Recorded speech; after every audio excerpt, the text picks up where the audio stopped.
Jadi untuk apa kita ada perubahan? Oke. Di situ kan ada kata perubahan. Oke. Jadi kalau ada kata perubahan, tidak ada yang berubah, berarti sama aja bohong. Kan begitu. Jadi yang kita harapkan seperti itu. Berarti akan tetap di demo juga kalau ada yang salah. Tetap dikontrol lah ya. Maksudnya bukan di demo sih. Bukan di demo. Gimana? Karena gini, jadi mengatakan bahwasanya kami ditunggangi. Ya, ya sempat ada Betul. sempat. Iya, betul. Sempat. Pilkada telah usai.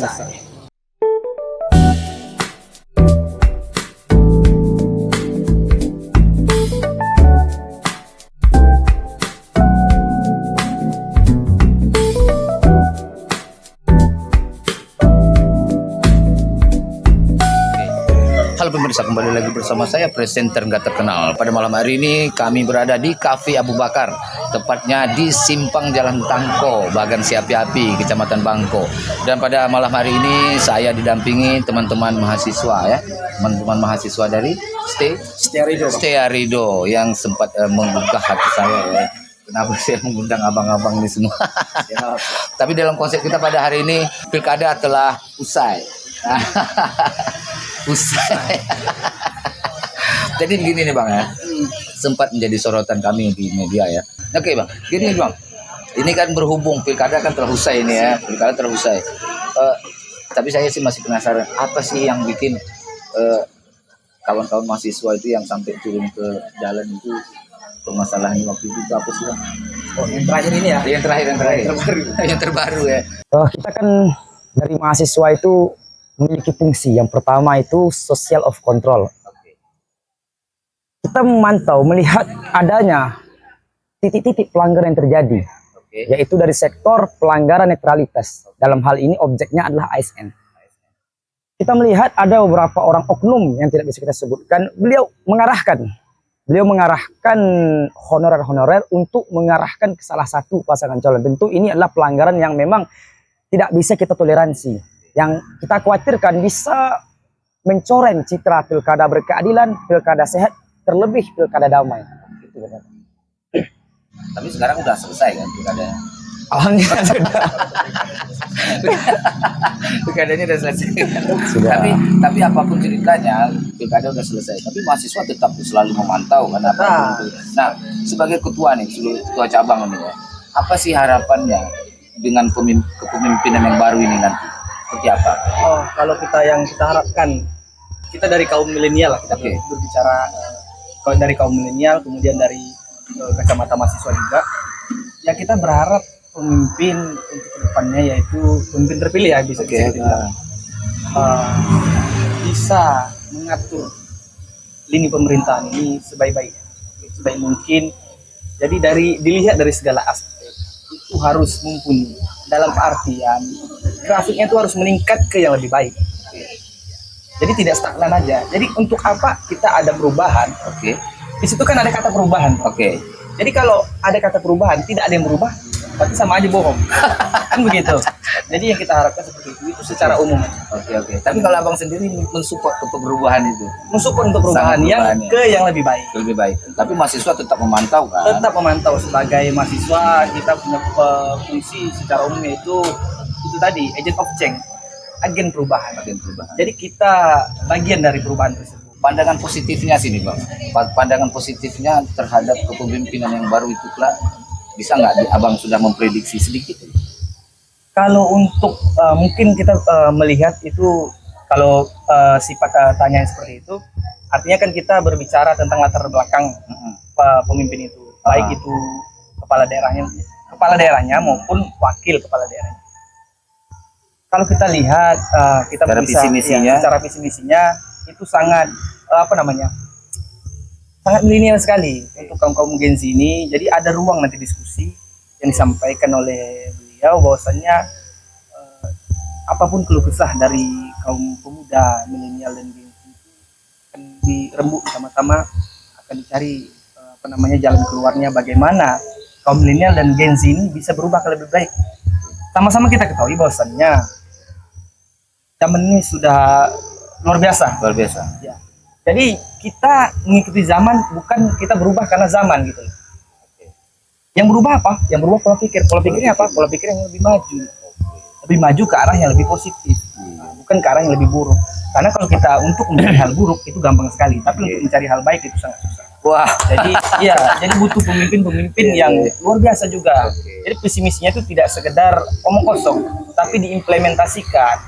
Jadi ke masyarakat, ke mahasiswa, ke kaum muda. Jadi seperti itu. tapi untuk sementara ini pandangan itu ada di calon pemimpin yang ke depan ini ya. Insya Allah, Ya, insya Allah, ya. mudah-mudahan kita sama-sama berdoa. Mudah-mudahan bisa itu berjalan dengan baik.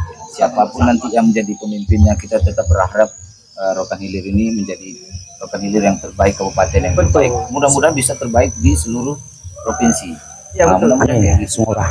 Tapi saya sudah agak kagum nih gini bang ya, mahasiswa nih, kalian nggak takut nggak sih bang demo-demo kayak gitu? Kan orang lagi kemarin kan pilkada ya pastinya ya. Ada nggak apa sih konsepnya kalian sampai berani segitu? Oh, ini berbicara prinsip pergerakan prinsipnya, ini. Ya, prinsipnya. prinsip pergerakan. Saya pribadi dalam dunia pergerakan ini memiliki prinsip. Oke. Pertama, dalam pergerakan itu kita harus mampu menutup telinga. Dalam artian seperti ini. Kita bergerak menentukan suatu pergerakan, ini tidak semuanya pro kepada kita. Ini menuai pro dan kontra. Dalam artian sebagian yang setuju dan sebagian yang tidak menyetujui. Dan bahkan tidak menutup kemungkinan dari lingkup internal kita, teman terdekat kita pun mungkin ada yang tidak setuju dengan pergerakan kita. Nah, tentu baik dari teman terdekat ataupun orang luar, ini melahirkan isu-isu ataupun narasi-narasi yang saya pikir ini tidak ingin kita dengar. Oleh sebab itu konsep pergerakan saya yang pertama, pergerakan harus mampu menutup telinga. Karena di saat itu kita hiraukan, maka pergerakan akan buyar. Maka dari itu saya berprinsip pergerakan harus mampu menutup telinga agar pergerakan kita bisa konsen dan fokus. Itu yang pertama. Kedua, dalam pergerakan kita jangan takut dijadikan orang lain sebagai musuh. Kenapa demikian? Jika Anda tidak dijadikan sebagai musuh, maka Anda bukan seseorang yang kuat. Wah, berapi-api nih. Ya, seperti itu. Sangat berapi-api. Ya. Tapi sebelum berapi-apinya kita lanjut, kita break dulu bang. Ada iklan mau lewat tuh.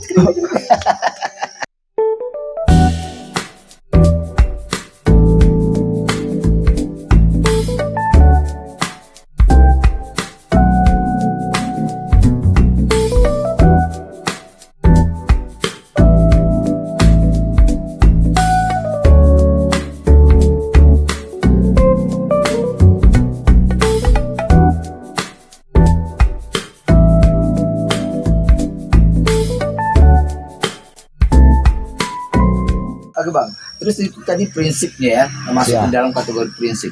Gini bang, mungkin agak internal sih, tapi nggak tahu ya internal apa enggak ya. Mahasiswa itu sendiri, kalian itu berdiri di tegak lurus pastinya ya. Berarti kalau nanti yang ke depan ini tidak sesuai dengan apa yang mereka bicarakan, itu gimana tanggapan kalian sebagai mahasiswa? Kami sesuai asas sifat mahasiswa itu sendiri lah Pak. Di mana mahasiswa itu menyandang sifat ya agent of change, social control, di mana membawa perubahan dan mengontrol sosial di lingkungan kami tak terlepas itu pada lingkungan pemerintahan. Ya, berarti akan tetap di demo juga kalau ada yang salah. Tetap dikontrol lah ya. Maksudnya bukan di demo sih. Bukan di demo. Gimana? Karena gini, Gimana? jadi polanya itu ada banyak. Jadi aksi itu mungkin pilihan terakhir bagi Pilihan mahasiswa. terakhir. Kalau kita berbicara pilkada, meskipun pilkada telah usai, Pilkada sudah usai, ya. Cuma kita untuk pola, sebenarnya aksi itu pilihan terakhir. Jadi karena itu pilkada, kemudian Rohil juga sudah masuk isu nasional, Rohil zona merah. Ini yang mau kita jaga.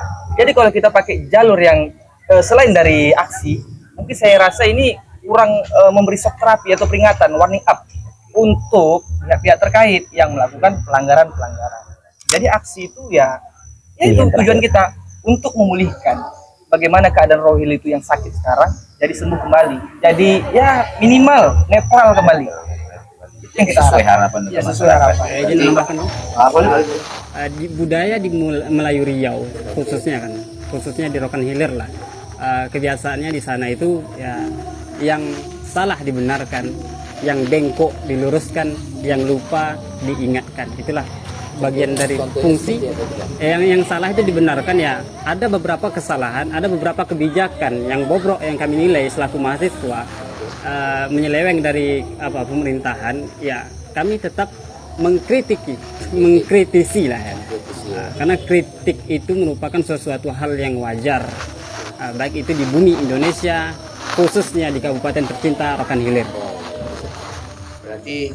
Berarti kalian tetap pada poros tengah lah istilahnya. Siapapun nanti yang akan menjadi pemimpinnya, kalau seandainya mereka ada kekeliruan dalam menjalankan struktur pemerintahan, kalian akan memberitahu ya, bukan mendemo sih, sama memberitahu ya seharusnya gitu ya. Itu bagus itu bang, bagus itu bang.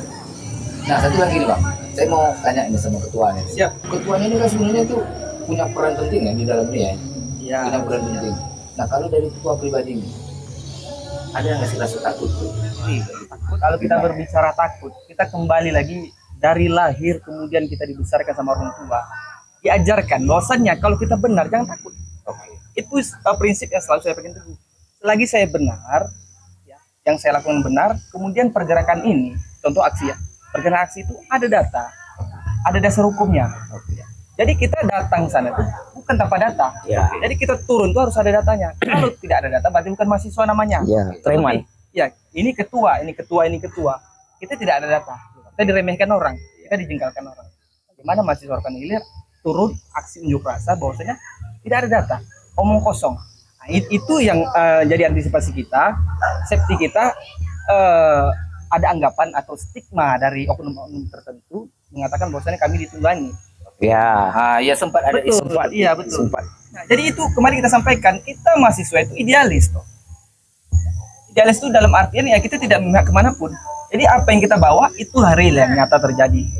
Dan Indonesia ini merupakan negara hukum sesuai dalam Undang-Undang Dasar 1945 pasal 1 ayat 3. Nah, negara ini konstitusi. Jadi patuh akan aturan dan taat aturan. Jadi tolong kepada oknum-oknum dan yang melakukan pelanggaran, jadi itu dipahami gitu. Jadi mahasiswa turun itu untuk itu gitu. Ketemu ya garis benang merahnya ya. Jadi sekarang ini nih bang, kami ini mungkin masyarakat di luar juga berharap ya, apa sih mahasiswa ini harapannya untuk pemilihan berikutnya? Kita juga bergelut di bidang seni dan olahraga. Seni, olahraga, seni ya. dan olahraga. Jadi harapan saya itu yang pertama itu paling mendasar adalah keadaan Rokan Hilir saat ini. Yaitu yang pertama, ini secara umum kali dan semua orang pasti resah akan ini. Infrastruktur. Jalan ini kenapa saya katakan jalan? Karena ini adalah bukan sumber mata pencarian, tapi sumber landasan mereka bergerak untuk mencari sesuap nasi gitu masyarakat. Jadi jalan itu, infrastruktur itu ada di beberapa daerah. Nah, nanti ini yang kita harapkan kepada pemimpin untuk memetakan mana yang lebih dahulu diperbaiki begitu kan. Jalan ini tidak pantas dan tidak layak dilalui sepeda motor lagi. Sedangkan kita berjalan kaki saja itu sudah sulit, apalagi pakai sepeda motor. Harapannya. Itu harapannya kita pemimpin itu nanti bisa menata ruang itu segera diperbaiki. Itu yang pertama. Yang kedua di bidang seni toh. Anak Rokan Hilir, milenial Rokan Hilir, Gen Z Rokan Hilir, itu bakatnya luar biasa. Namun tidak mempunyai wadah. Mereka punya potensi, mereka punya keahlian. Bidang seni itu kan banyak, bukan hanya nyanyi, bukan hanya musik. Ada seni lukis, seni tari dan sebagainya. Jadi itu yang harus diperhatikan. Jadi ada nanti suatu wadah ataupun program dari pemerintah nanti untuk seni khusus. Kan bisa melalui dinas-dinas terkait toh. Dinas itu kesenian ya dan kebudayaan gitu. Kemudian juga di olahraganya. Potensi kita banyak. Anak Rokan Hilir luar biasa dalam hal sepak bola, futsal, bulu tangkis, atlet, silat, bela diri. Semua Rokan Hilir Intinya diperhatikan oleh pemerintah. Diperhatikan, tolong diperhatikan. Ini kita membangun generasi loh, regenerasi. Jadi kalau kaum tua ini, ya kaum tua nanti batas, ya kita katakan siklusnya kan seperti itu. Kan tua, kemudian regenerasi kembali. Jadi kalau kita terfokusnya kepada sistem saja, pemerintahnya saja, jadi generasinya bagaimana? Ya. Jadi sembari memperbaiki sistem pemerintahan untuk menjadikan lebih baik, jadi dipandang juga, dipantau juga adik-adik Gen Z, adik-adik milenial berdasarkan keahlian dan bakat. Jadi saya harap pemimpin untuk 5 tahun ke depan bisa memandu Rokan Hilir lebih baik ke depannya dan tetap menjaga nama dan gelar Rokan Hilir sebagai negeri 1000 kubah. Baik, sebagai closing statement saya ingin menyampaikan kepada kawan-kawan sekalian, jangan takut dibenci orang, jangan takut dimusuhi orang. Seperti yang saya sampaikan tadi, orang yang dimusuhi orang adalah orang-orang yang memiliki kemampuan atau orang-orang yang memiliki kekuatan. dan jangan takut dibicarakan orang lain di belakang. Di saat kita dibicarakan orang lain di belakang, artinya kita menonjol, berada satu langkah, ya, berada satu langkah daripada mereka. Mungkin dari saya cukup. Iya. Dan saya pun juga punya harapan kepada pemimpin yang baru ini nanti bisa bekerja sama dengan kami-kami ini yang anak-anak kawan-kawan mahasiswa dan media kreatif. Kami bisa membantu apa yang bisa kami bantu. Selagi kami diajak bekerja sama gitu ya. Nah, tapi enggak mahasiswa juga tetap bantu ke pemerintahan itu. Kalau ada kekeliruan di dalam menjalankan ke pemerintahan mereka, tetap diberitahu, tetap di jalur yang lurus ya, gitu ya. Nah, intinya gitu. Saya kagum, intinya saya kagum. Oke, pemirsa, sepertinya sampai di sini dulu bincang-bincang kecil kita bersama kawan-kawan mahasiswa yang sempat sempat booming nih, sempat cikir gitu. Tapi saya masih menunggu aksi-aksi berikutnya. Mudah-mudahan nggak ada aksi jangan yang brutal, yang berorasi ya boleh. Ya. Kita tidak anarkis, Bang. Yes, itu baru keren. Iya. Oke. Sampai di sini dulu pemirsa. Sampai di sini dulu. Mudah-mudahan nanti kita bisa mengundang lagi kawan-kawan mahasiswa ini lagi kalau misalkan ada yang harus disampaikan oleh mereka. Oke, terima kasih. Saya presenter Kapolda. Sampai jumpa. Pilkada telah usai.